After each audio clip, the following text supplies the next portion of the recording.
जितने भी सारे स्टूडेंट क्लास 10th के हैं और वो अपने उर्दू के पेपर का एग्ज़ाम देने वाले हैं और आपके पास टाइम बहुत कम रह गया है, अब आप सब्जेक्टिव में वो कौन सा सवाल और जवाब पढ़ेंगे कि आपका नंबर बहुत बढ़िया आए। अगर मैंने आज आपको 5 सब्जेक्टिव क्वेश्चन बताया है, अगर आपने इसको अच्छे तरीके से रिवाइज कर लिया और इसको रिवाइज करने के साथ साथ आपने इसको अच्छे तरीके से याद कर लिया, तो यकीन जाने आपका 95+ नंबर ज़रूर आएगा। आइए अब हम शुरू करते हैं। मैं शुरू करने से पहले आपको यह बता दूं कि मैं ऑब्जेक्टिव किताब से भी ग्रामर से बता चुका हूं। आप मेरे वीडियो में जाकर के देख ले, मैंने बहुत इंपॉर्टेंट और बहुत ही अहम सवाल मैंने उसमें लाया है और दिया है। आज भी बस 5 सब्जेक्टिव आपको देखना है। आप शुरू से लेकर आखिर तक देखें और अगर आपको ये वीडियो अच्छी लगे तो आप ज़रूर हमें लाइक करें और आप इसे सब्सक्राइब करना बिल्कुल ना भूलें। आइए अब हम इसे शुरू करते हैं। सबसे पहला हमारा यह है कि गालिब के खुतूत की ज़ुबान पर 5 जुमले लिखिए। ये कई बार पूछा गया हमारे डियर स्टूडेंट, तो अब कैसे लिखेंगे वो देखिए। तो आप लिखेंगे ये कि गालिब ने अपने खुतूत में अपने मुखातब से दोस्ती और मोहब्बत का इजहार बहुत ही अच्छे अंदाज में किया है। जैसे गालिब अपने एक ख़त में लिखते हैं कि मैं लाग़र हूँ, मरीज़ हूँ, तुम लोग मेरी खैरियत क्यों नहीं पूछते हो। देखो ये जितनी भी सारी चीज़ें ना, आप इसको ज़हन में बैठाते जाओ। मैं आपको ट्रिक भी बताऊंगा आखिर में कि आपको अगर कुछ भी याद नहीं आ रहा तो आप कैसे लिखेंगे अपने एग्ज़ाम में, ठीक, ओके। तो लिखते हैं गालिब कि मैं लाग़र हूँ, मरीज़ हूँ, तुम लोग मेरी खैरियत क्यों नहीं पूछते हो। ज़िंदगी बस ज़िंदगी की हद तक ही बाकी है। गालिब फ़ारसी में भी बाकमाल शायर थे। उनकी अहमियत जिस तरह अपने दौर में थी उसी तरह आज भी है। वो अपने वक्त के तमाम शायरों से बढ़कर अच्छा शेर पढ़ते थे और लोगों के दिलों पर राज करते थे। देखो कितने अच्छे तरीके से मेरे प्यारे स्टूडेंट मैंने इसको संवारा है, लिखा है। देखो मैंने कितनी अच्छी तहरीर में लिखा है। जिस तरह मैंने लिखा है उसी तरीके से आपको भी लिखना है। अब स्टूडेंट एक बात ये पूछेंगे कि मैं हर लाइन में लिखूं या एक लाइन छोड़कर लिखूं, तो मैं आपको यहीं पर ये क्लियर कर दूं कि अगर आपकी हैंड राइटिंग बढ़िया, जिस तरीके से मेरी हैंड राइटिंग बढ़िया उर्दू की, तो मैं क्या करूंगा, मैं लाइन छोड़ के लिखूंगा और आप भी लाइन छोड़ के लिखें। और अगर आपकी हैंड राइटिंग बढ़िया नहीं है तो आप हर लाइन में मिला मिला कर लिखें ताकि दिखने में बढ़िया लगे, ओके। तो क्या हुआ, ये हमारा क्या हुआ, गालिब के खुतूत पर हुआ। अगर पूछता आपसे गालिब के खुतूत की ज़ुबान पर 5 जुमले लिखे, तो आपको इस तरीके से लिखना। आप ट्रिक समझिए। अगर आपको ये कुछ भी नहीं आ रहा तो आप यहाँ पर क्या करेंगे, आप कम से कम इतना याद कर ले, गालिब ने अपने खुतूत में अपने मुखातब से दोस्ती और मोहब्बत का इजहार बहुत ही अच्छे अंदाज में किया है। और आप यहाँ से जोड़ दें, कुछ भी जोड़ दें। गालिब अच्छे थे, गालिब के अशार बहुत अच्छे थे, गालिब बहुत अच्छे अशार पढ़ते थे, जब वो किसी इजलास में जाते थे लोगों के दिलों को जीत लेते थे। ये सारी की सारी चीज़ें कुछ कुछ लिख दो और कम से कम एक सफ़ा आप भर दो। मैं यकीन दिलाता हूँ आपको 5 में 5 नंबर मिलेगा। आपका एक भी नंबर नहीं कटने का, ये मैं यकीन दिलाता हूँ आपको, ओके। अब हम चलते हैं अपने सवाल नंबर 2 की तरफ।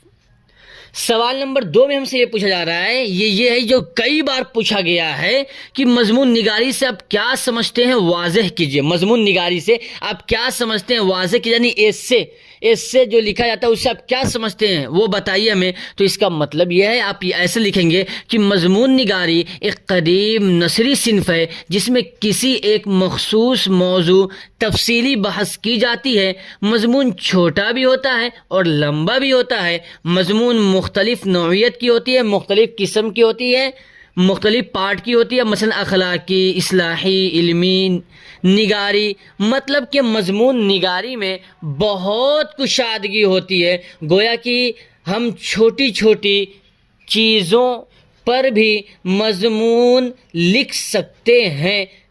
हम किसी जानवर पर भी मजमून लिख सकते हैं और जानवर पर मजमून लिखना बहुत आसान होता है क्योंकि हमें इसमें जानवर की खूबियाँ और बुराइयाँ बतानी रहती है। गोया कि उर्दू के नसरी असनाफ में हर दौर में मजमून निगारी की एक अहम सिन्फ की हैसियत से अपने वजूद का एहसास दिलाती है। और जब आपकी बात यहाँ पर मुकम्मल हो जाए तो आप यहाँ पर याद रखिएगा मेरी बात को, आप ऐसा निशान दे दीजिएगा ताकि जो भी एग्जामिनर हो वो ये समझ सके कि आपकी बात यहाँ तक मुकम्मल हो गई। अब आप ये समझिए कि आप इसमें ट्रिक क्या लगाइएगा। आपके ट्रिक लगाने का अंदाज क्या होगा। आप एक बात याद रखो मेरे प्यारे दोस्त कि जब भी आपसे ये पूछा जाए ना कोई भी मजमून के बारे में, किसी भी बात के बारे में, तो आप 1 लाइन 1.5 लाइन बहुत अच्छे से लिखो। जैसे मजमून निगारी एक कदीम नसी सिन्फ है, आप इतना ज़बानी याद कर लो जिसमें किसी एक मखसूस मौजू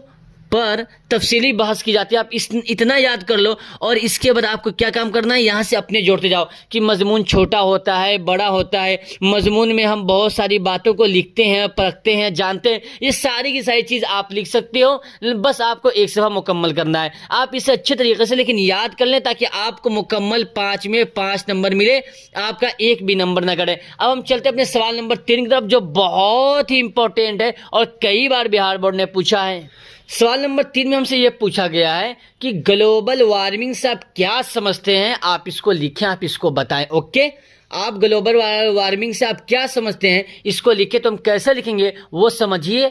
जिसे लिखिए, आप लिखेंगे ग्लोबल वार्मिंग अंग्रेजी ज़बान की एक इस्तिलाह है जिसका ताल्लुक जोग्राफिया से है। ग्लोबल वार्मिंग का उर्दू माना अर्जी तमाज़त होता है। अर्जी तमाज़त माने ज़मीन के ऊपरी हिस्से में हरारत है, ठंडक है, क्या है, ज़मीन के मुतालिक बात होगी। अर्जी तमाज़त होता है जिससे मुराद ज़मीन के ऊपर की इज्तिमाई हरारत है। ग्लोबल वार्मिंग का पस मंज़र का मतलब तारीख़, हिस्ट्री ये है कि ये एक सैयारा है, माने एक गोल चीज़ है।